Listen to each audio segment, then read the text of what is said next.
पण त्याच वेळेस आमचे मित्र विलासराव होते चांगले, ते अर्ज भरायला आम्ही दोघं एकत्र आलो. तर विलासराव म्हटले तुम्ही भरा, मी अपक्ष भरतोय. तर मग मी विलासरावला म्हटलं का मी अर्ज तर लास्ट डे भरतो मी, पण आता त्याच्या आठवड्याभर अगोदर आम्ही एकत्र जेवलो होतो. तुम्ही आणि विलासराव? नाही, आम्ही सारखं भेटायचो 8 दिवसाला ना.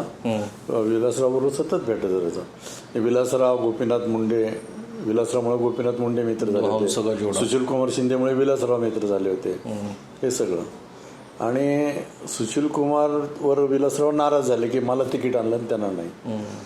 बरं, विलासराव मित्र, तर मी म्हटलं असं करा, मी आता अर्ज भरतो पण तुम्ही वर जा, परत तुमचं नावचं करा, मला काही करिअर करायचं नाही. आमदार खासदार ही तर आपली शिकार आहे नेहमीच्या चारोळीतली, आणि आपण काय व्हायचं त्याच्यात. पण ते विलासराव गेले, सीताराम केसरींना भेटले, पण त्यांचं काय झालं नाही.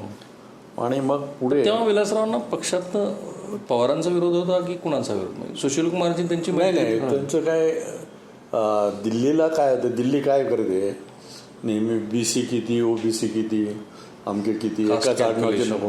मग शिवाजीराव देशमुख यांना दिलं होतं आधी, आणि त्या पक्षाचे अध्यक्ष होते. मग 2 देशमुख नको. अच्छा, असं 2 देशमुख म्हणून दुसरे बघा, मग दुसरे म्हणजे भुजबळ आणि फुटाणे असे 2 नाव आली त्यात. पण तुमची चॉईस कशी आली? म्हणजे नाही, माझी चॉईस त्यांनी काय ठरवलं, पवार साहेब म्हटले होते की याला करायचं फक्त शेवटपर्यंत नाव घेऊ नका म्हणले. कारण आपल्याकडे कसं एकाचं नाव आलं ना की हा माणूस किती नालायक आहे सांगण्यासाठी 25 ओळीचा निबंध लिहायला तुमच्याच गावाकडचे लोक येतात बरेच त्या ठिकाणी. आणि माझा जेव्हा तिकीट मिळालं तर नगर जिल्ह्यातले मला फक्त यशवंतराव गडाख यांचा मला पाठिंबा होता. बरं. आणि बाकीचे लोक जे नेते होते नगर जिल्ह्यातले त्यांना वाटलं आपल्या आडतीवर हा माल नाही, डायरेक्ट कसं काय गेलं तिथे तिकडे.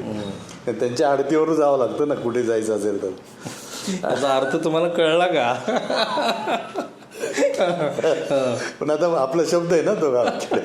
हे जे बारीक चिमटे आहेत ना ते महाराष्ट्राचं समाज जीवन, ते आम्ही गेलो ते विलासरावला त्यांचं हे केलं नाही.